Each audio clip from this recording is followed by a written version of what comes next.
দাড়িপাল্লা মার্কেট থেকে ভোট চাবার নিয়ে আইসাই বলতেছে যে বিকাশ করা কোনো নাম্বার দেন, মোটা অঙ্কের টাকা দিব, আর গরিব থাকুন লাগবো না, এই দুনিয়া সুখ করে যাইতে পারবেন, পরের দুনিয়া সুখ করতে পারবেন। পরে আমি বলছি যে দাড়িপাল্লা মার্কায় ভোট দিব, আমার বিকাশ নাম্বার দিয়ে আপনি কি করবেন, যারে খুশি তারে ভোট দিব। কয় না, দাড়িপাল্লা মার্কায় ভোট দিবেন, আপনার চলার মতন ব্যবস্থা করে দিয়ে থিয়ে যাম। পরে এই কথা বলার পরে আমি ঘরে গেছি, আর এই মুহূর্তে হেরা বাইরে হয়ে গেছে। তারপর জিগাইছি যে আপনারা কোন গ্রাম থেকে আসছেন, কেউ বলে নাকি, একজন বলে কি আমি কোনাবাড়ি থেকে আইছি, এই গ্রামেরই মেয়া, এই সাহসী তো বুড়সা বাড়াইছি, ভোট দিবাই নাকি বইলা তর্ক করছে। আমার পাশে মানুষ আসছিল না, এই কারণে আমি কারো ডাকো। আমার কাছে বলছে যে আমার দাড়িপাল্লা মার্কায় একটা ভোট দিবেন, যদি মরণের কথা, মরণের ভয় থাকে তাহলে দাড়িপাল্লা মার্কায় একটা ভোট দিবেন, আর একটা বিকাশ নাম্বার, মোবাইল নাম্বার। তারপর আপনি কি বলছেন? আমি বলছি যে বিকাশ নাম্বারটা কি হবে, ভোট দিব আমরা মনে করুন যে যার যার ইচ্ছা মতো, আমরা বিকাশ নাম্বারের তো আমাদের প্রয়োজন নাই, মানে বিকাশ নাম্বারটা কি করবেন। তারপর প্রশাসন আসছিল? হ্যাঁ, প্রশাসন আসছে। তারা এসে কি বলছে? তারা আইসা বলছে যে তারা আইসা এটা বইলা গেল, তাহলে আপনারা কি করছেন?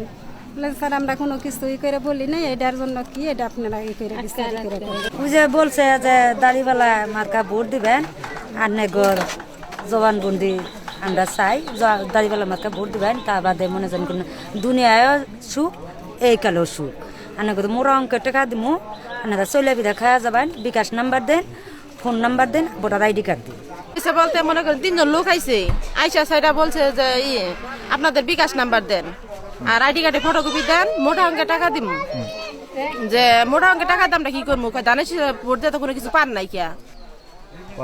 পরে মনে করেন যে ভেস্তে যাইতে পারবেন, ভোট দিয়ে কি করবেন। তারপরে আপনারা বিষয়টি কেমন করে নিছেন? আমরা বলতে আমরা কিছুই করি নাই কা।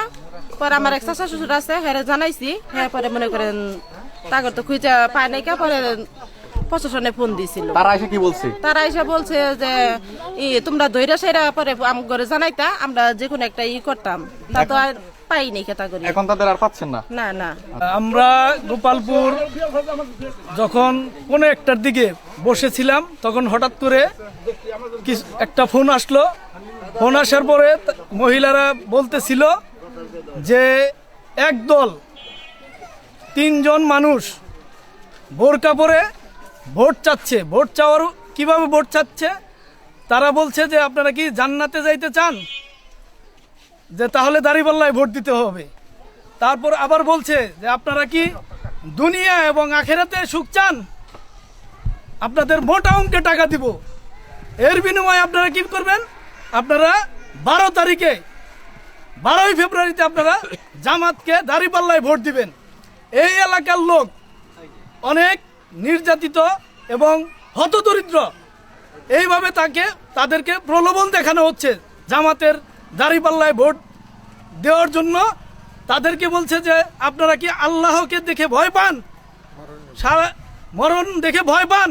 মহিলারা স্বাভাবিক, তারা কোমলমতি মা বোন, তারা বলেছে হ্যাঁ ভয় তো পাই।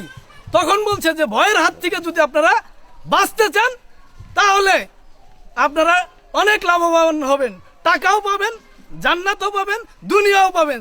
তাহলে কি করতে হবে, জামাতে একটি করে ভোট দিতে হবে। তখন মহিলারা তাকে পিছু ধাওয়া করেছে, আর ধরতে পারেননি।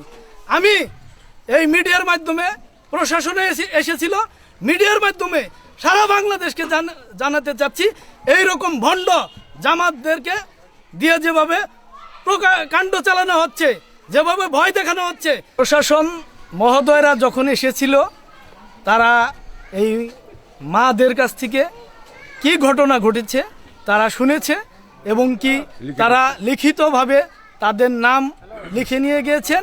বলেছেন যদি ফার্দার এরকম অনেক আরও ঘটনা হয় তাদেরকে সঙ্গে সঙ্গে জানানোর জন্য বলেছেন, এবং বলেছেন এই বিষয়ে আমরা উপযুক্ত শাস্তিমূলক ব্যবস্থা করব ইনশাল্লাহ। তারা বলে আশ্বাস দিয়ে গেছেন, তারা এই জনগণের সাথে আছেন। 7 নং নলহরা জনগণ কেন্দ্রের থেকে আমার কাছে এই অজ্ঞাতনামা একটা ফোন আসে যে আপনি কোথায়, যে আমি তো গোপালপুরে আছি, যে এই জামাতের কিছু লোক মহিলা 3 জন মহিলা, তারা মুখ বাঁধা অবস্থায় আইসা আমাদের কাছে ভোট চাইতেছে, বিকাশ নাম্বার চাইতেছে, এবং ওই বলে যে বিকাশ নাম্বার দেন, ওরা নোট করে নিতেছে, ওই খাতায় লিখিত আকারে নিতেছে। আর আপনারা দাঁড়িওয়ালায় ভোট দেন, আমরা দাঁড়িওয়ালায় ভোট দিবেন, এবং আপনাদের বিকাশ নাম্বার দেন, আমরা আপনাদেরকে সহযোগিতা করবো, এবং আর কাজ করে খাইতে হবে না। এই জনগণ বা নলহরা গ্রাম হতদরিদ্র, প্রায় ম্যাক্সিমাম লোকই হতদরিদ্র। এদেরকে অর্থের বিনিময়ে ব্যাপকভাবে আপনার চালাইছে, এরা এই প্রভাকাণ্ড চালাইছে জামাত। এরা মানে একটা ভণ্ড প্রতারক চক্র। এরা জামাত ইসলামের নাম ধরে এরা, এদেরকে মনে হয় না এরা শুধু এই জনগণ নলহরা না, আমার এই ইউনিয়নে আরো 3-4 গ্রামে এইভাবে একই কায়দায়, ফেসিবাদী কায়দায় এরা আপনার ভেস্তের টিকিট বিক্রি করতেছে। তারপরে মহিলার, এরা সশল মহিলা, এদেরকে বিভিন্নভাবে এক মরণে ভয় দেখাইতেছে, এবং এদেরকে আপনার ওই টাকা পয়সার যে ব্যাপারটা, এরা গরিব মানুষ, কিন্তু এরা এদের কথা সায় দেয় নাই, অনেক জায়গায় হয়তো সায় দিতেও পারে। অতএব আমি এটা আপনার মাধ্যমে প্রশাসনের দৃষ্টি আকর্ষণ করছি, এদের ন্যায্য বিচার। এইভাবে আমি একটা ক্যান্ডিডেটের সমন্বয়ক, আমরা কিন্তু এইভাবে আমরা টাকা, আমার ক্যান্ডিডেট 17 বছর জেল খাটছে, আব্দুল সালাম পিন্টু সাহেব 17 বছর জেল খাটছে, 7 বছর ফাঁসির কাস্টে এসেছিল। এর অর্থ করি আর একটা ঢাকা শহর, টাঙ্গাইল শহর, গোপালপুর শহর তার থাকার মতো কোনো জায়গাই নাই।